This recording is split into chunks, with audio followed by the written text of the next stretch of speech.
Good morning students, I am Samant Kumar.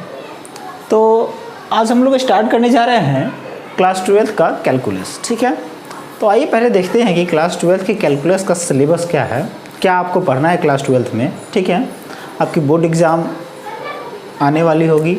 ठीक है, खैर कोरोना वायरस के कारण काफ़ी एग्ज़ाम में लेट होगी। ऐसा नहीं है कि आपका एग्ज़ाम मार्च में ही हो जाएगा। ठीक है, एग्ज़ाम कुछ डिले होगा। ठीक है, तो उसको मद्देनज़र रखते हुए आप लोग तैयारी करते रहिए, पढ़ाई में डिले मत कीजिए। ठीक है, तो आइए हम लोग देखते हैं कि कैलकुलस के अंतर्गत आपको क्या पढ़ना है, कैलकुलस का सिलेबस क्या है। ठीक है, आप लोग स्टडी फ्रॉम होम करते रहिए। मैं यहाँ से आपको लगातार कंटिन्यू जो है सो कैलकुलस अभी कंप्लीट करवाऊंगा। 12th का कैलकुलस मैं पूरा कंप्लीट करवाऊंगा। कंटिन्यूटी से लेकर के आपको डिफरेंशियल इक्वेशन तक पूरा कंप्लीट करवाया जाएगा। ठीक है, उसके बाद हम अनदर सेक्शन की ओर मूव करेंगे, जैसे अलजेब्रा है, ठीक है, वेक्टर है, 3D है, प्रोबैब है, ठीक है, सेट थ्योरी है, फंक्शन है, ठीक है, वहाँ पे मूव करा जाएगा। ठीक है, तो आइए बेसिकली पहले हम बात करते हैं कि कैलकुलस में आपको पढ़ना क्या है। ठीक है, तो 12th का कैलकुलस का जो सिलेबस है, 12th कैलकुलस का सिलेबस, ठीक है, देखिए इसमें पढ़ना क्या है आपको। ठीक है, मैं इसको बेसिकली दो पार्ट में बांटता हूँ। ठीक है, 3 सेक्शन चला जाएगा इसमें। ठीक है, एक हो जाएगा आपका डिफरेंशिएशन का,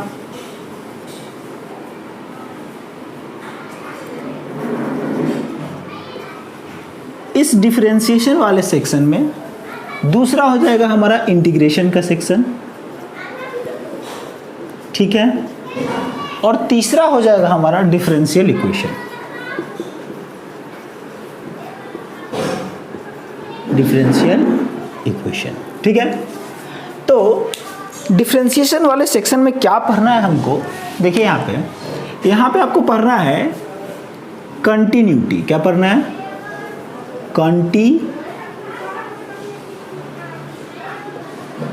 कॉन्टिन्यूटी। ठीक है, सेकेंड पढ़ना है आपको डिफरेंशिएबिलिटी।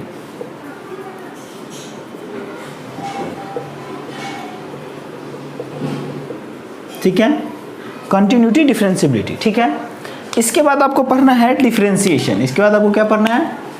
डिफरेंशिएशन। ठीक है,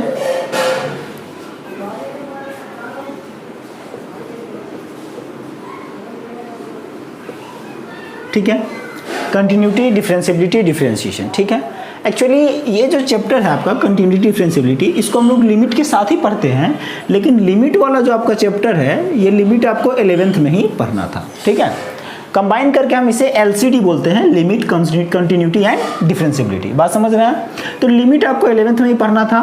तो अगर आप लोग लिमिट पढ़ चुके हैं तो अच्छा है, एक बार लिमिट को रिवाइज कर लीजिएगा, क्योंकि कंटिन्यूटी में आपको लिमिट का काफ़ी यूज़ पड़ेगा। कंटिन्यूटी नहीं, डिफरेंशिएबिलिटी में भी आपको लिमिट की ज़रूरत पड़ेगी। ठीक है, तो कंटिन्यूटी पढ़ना है, डिफरेंशिएबिलिटी पढ़ना है, डिफरेंशिएशन पढ़ना है। इसके बाद एप्लीकेशन ऑफ डिफरेंशिएशन है। क्या है इसके बाद? Application of differentiation. Application of differentiation पढ़ना है।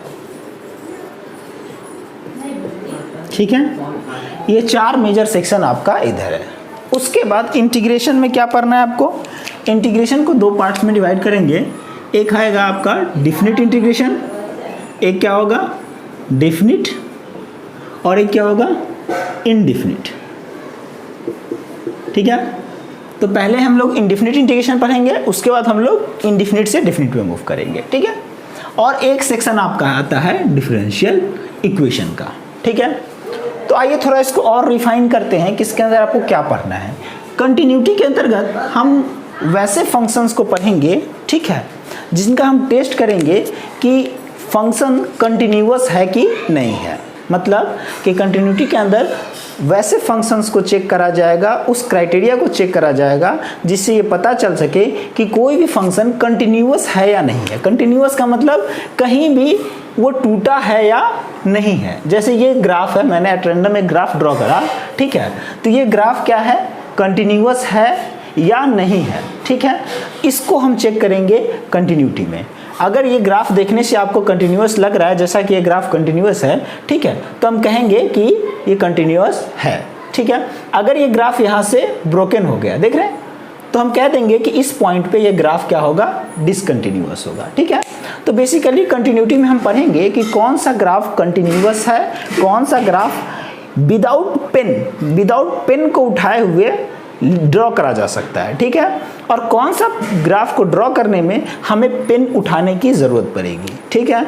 तो कंटिन्यूटी में हम लोग ये देखेंगे कि ग्राफ कंटिन्यूअस है या नहीं है, उसके लिए क्या क्राइटेरिया हो सकता है, उसको चेक करेंगे। डिफरेंशिएबिलिटी में हम लोग क्या देखेंगे कि कौन सा फंक्शन डिफरेंशिएबल है, यानी किस फंक्शन का डिफरेंशिएबिलिटी, किसी फंक्शन का डिफरेंशिएशन क्या हो सकता है, उसके लिए क्या क्राइटेरिया है, ठीक है। किसी फंक्शन का डिफरेंशिएशन निकालने के लिए आखिर क्या क्राइटेरिया सेटअप किया गया है, ठीक है, इसको हम लोग डिफरेंशिएबिलिटी में देखेंगे। उसके बाद डिफरेंशिएबिलिटी के बाद हम लोग जंप करेंगे कहाँ, डिफरेंशिएशन में, ठीक है। फंक्शंस का, डिफरेंट टाइप्स ऑफ फंक्शंस का हम लोग यहाँ पे डिफरेंशिएशन देखेंगे। सिंपल फंक्शंस होंगे उनका डिफरेंशिएशन देखेंगे, ठीक है। उसके बाद हम लोग चेन रूल देखेंगे, ठीक है। क्या क्या देखेंगे यहाँ पे, सिंपल जो डिफरेंशिएशन होगा ऑर्डिनरी डिफरेंशिएशन देखेंगे, चेन रूल देखेंगे, क्या देखेंगे, चेन रूल देखेंगे, ठीक है। उसके बाद डिफरेंशिएशन ऑफ क्या देखेंगे, डिफरेंशिएशन ऑफ एक्सपोनेंशियल फंक्शन देखेंगे, एक्सपोनेंशियल फंक्शन देखेंगे, एक्सपोनेंशियल फंक्शन का डिफरेंशिएशन देखेंगे, लॉगरिदमिक फंक्शन का डिफरेंशिएशन देखेंगे, लॉगरिदमिक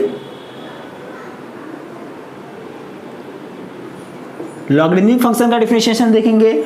उसके बाद क्या देखेंगे हम लोग जी, chain rule, exponential function, logarithmic function, trigonometric function का देखेंगे, ठीक है।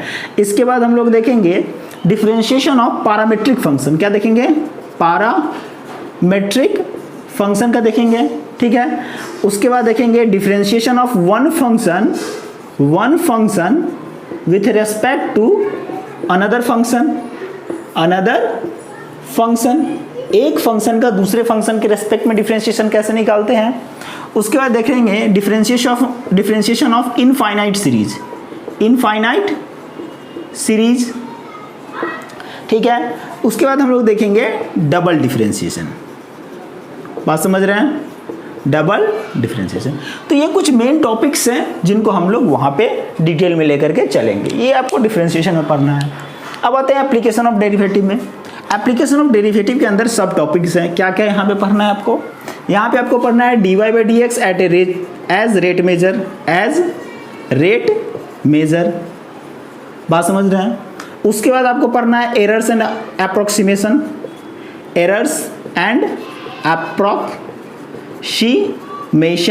ठीक है। उसके बाद आपको क्या पढ़ना है यहाँ पे, उसके बाद आपको पढ़ना है रॉलेज एंड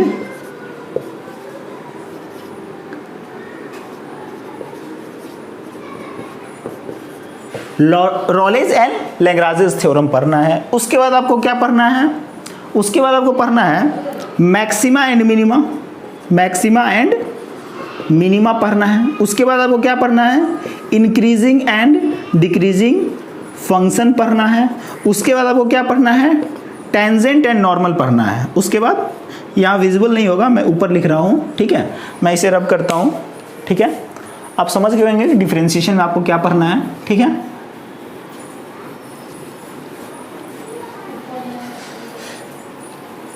ठीक है, ये पोर्शन आपका विजिबल होगा। तो इंक्रीजिंग एंड डिक्रीजिंग फंक्शन के बाद एक हम देखेंगे क्या होगा, वो टेंजेंट एंड नॉर्मल, ठीक है, बात समझ रहे हैं। तो ये हो गया हमारा डिफरेंशिएशन वाला सेक्शन, जिसको हमने शॉर्ट में देखा कि आखिर हमें यहाँ क्या क्या पढ़ना है। अब आते हैं डिटेल में, हम लोग इसको लेके चलेंगे डिफरेंशिएशन में। पहले हम यही कंटिन्यूटी से स्टार्ट करेंगे। अब हम चलते हैं इंटीग्रेशन वाले सेक्शन में। देखिए इंटीग्रेशन वाले सेक्शन में क्या करना है आपको, इंटीग्रेशन वाले सेक्शन में इनडिफिनिट इंटीग्रेशन हम लोग पहले डील करेंगे। पहले क्या करेंगे, इनडिफिनिट को। तो इनडिफिनिट में हम लोग क्या देखेंगे, पहले देखेंगे कि सिंपल इंटीग्रेशन देखेंगे। Simple integration that is integration as a reverse process of differentiation, बात समझ रहे हैं। पहले हम लोग देखेंगे इंटीग्रेशन, सिंपल इंटीग्रेशन मतलब क्या, integration as the reverse process of differentiation. इसके बाद हम लोग चलेंगे मेथड ऑफ इंटीग्रेशन पे। कहाँ चलेंगे, मेथड ऑफ इंटीग्रेशन पे, ठीक है। मतलब देखेंगे डिफरेंट टाइप्स के क्या क्या मेथड हो सकते हैं जिससे आप इंटीग्रेशन को सॉल्व कर सकते हैं। इसमें बहुत सारे सब टॉपिक्स आएंगे, जैसे method by integration by substitution method, integration by substitution method, ठीक है। Integration by using trigonometrical formulas, ठीक है। उसके बाद इसमें हम लोग देखेंगे इंटीग्रेशन बाय पार्ट्स। क्या देखेंगे, इंटीग्रेशन बाय पार्ट्स। तो पहला क्या होगा, इंटीग्रेशन बाय ट्रांसफॉर्मेशन, ठीक है। दूसरा क्या होगा, integration by using trigonometrical formulas. Trigonometrical formulas का यूज करके हम लोग डिफरेंशिएशन निकालना का ट्राई करेंगे। उसके बाद क्या होगा हमारे पास, उसके बाद हम लोग देखेंगे इंटीग्रेशन बाय पार्ट्स। क्या देखेंगे, इंटीग्रेशन बाय पार्ट्स। बात समझ रहे हैं।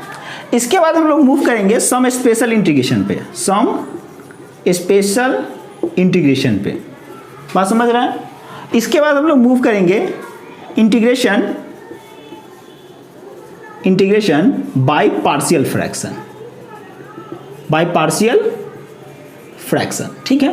12th के सिलेबस में आपको इंडेफिनिट इंटीग्रेशन में बस इतना ही पढ़ना है, RS अग्रवाल और NCERT को लेते हुए, इससे ज़्यादा आपको नहीं पढ़ना है, ठीक है। लेकिन जब हम कॉम्पिटिटिव बैच शुरू करेंगे, जब आपको JEE फाउंडेशन, JEE मेन और JEE एडवांस के लिए पढ़ाया जाएगा जिस बैच में, तो उस बैच में हम इसको और डिटेल में लेकर के चलेंगे, ठीक है। वहाँ हम लोग और वेरियस देखेंगे मेथड्स की इंटीग्रेशन कैसे कैसे इंडेफिनिट मेथड से निकाला जा सकता है, इंडेफिनिट का, और कैसे कैसे इंटीग्रेशन निकाला जा सकता है।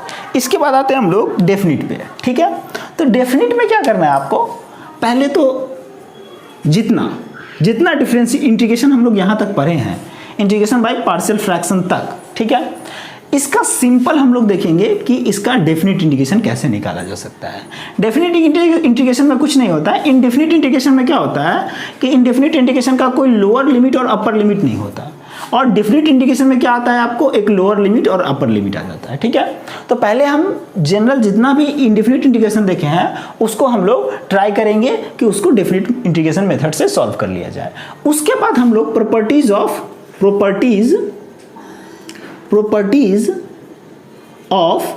डेफिनिट इंटीग्रेशन पढ़ेंगे। बात समझ रहे हैं। यहां से काफी क्वेश्चन आता है, डेफिनिट इंटीग्रेशन पढ़ेंगे, समझ रहे बात को।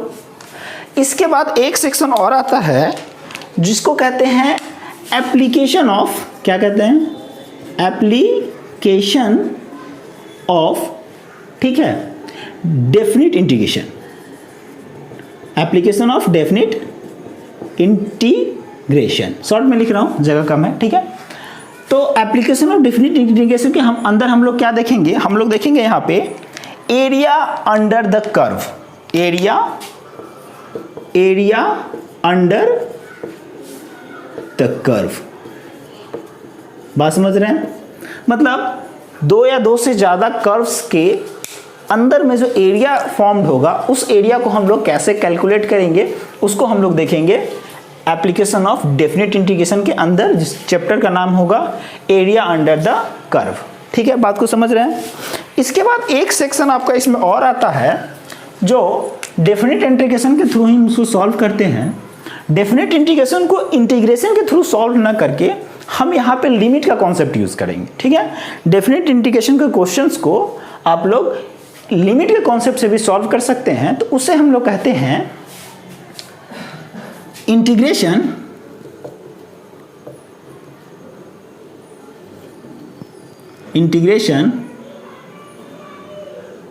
एज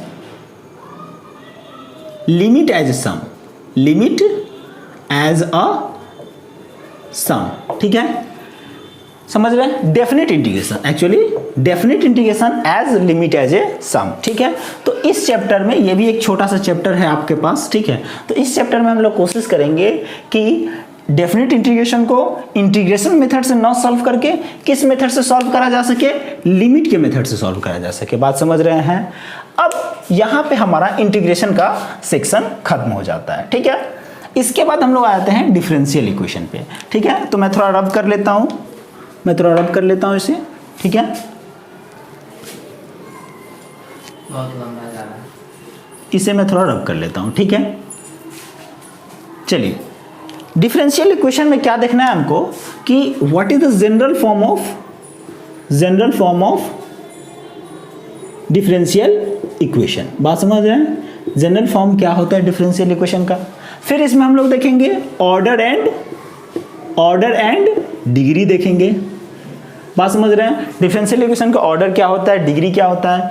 फिर इसमें हम लोग देखेंगे, क्या देखेंगे जी, कि डिफरेंशियल इक्वेशन का सॉल्यूशन देखेंगे, सॉल्यूशन ऑफ डिफरेंशियल इक्वेशन। बात समझ रहे हैं, सॉल्यूशन कितने टाइप्स के होंगे।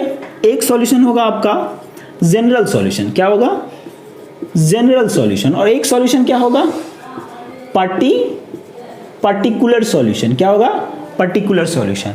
जनरल सॉल्यूशन और पर्टिकुलर सॉल्यूशन, ठीक है। तो सॉल्यूशन ऑफ डिफरेंशियल इक्वेशन देखेंगे, जिसमें हम लोग जनरल सॉल्यूशन को भी देखेंगे और पर्टिकुलर सॉल्यूशन को भी देखेंगे। इसके बाद आएगा हमारा इसमें formation of differential equation, formation of differential equation when general equation is given. बात समझ रहे हैं, जनरल इक्वेशन दिया होगा और वहां से हमें क्या करना होगा, डिफरेंशियल इक्वेशन को फॉर्म करना होगा, यानी कि डिफरेंशियल इक्वेशन निकालना होगा, ठीक है। इसके बाद हम लोग आएंगे सॉल्यूशन ऑफ डिफरेंशियल इक्वेशन में कुछ मेथड्स हैं ना, method of solution of differential equation, method of solution of differential equation. बात समझ रहे हैं कि क्या क्या मेथड्स हो सकता है डिफरेंशियल इक्वेशन को सॉल्व करने का। तो पहला मेथड जो हम लोग इसमें देखेंगे, पहला मेथड होगा वेरिएबल सेपरेबल मेथड होगा। दूसरा क्या होगा, दूसरा होगा होमोजेनस डिफरेंशियल इक्वेशन, ठीक है। तीसरा जो होगा वो होगा हेटेरोजेनस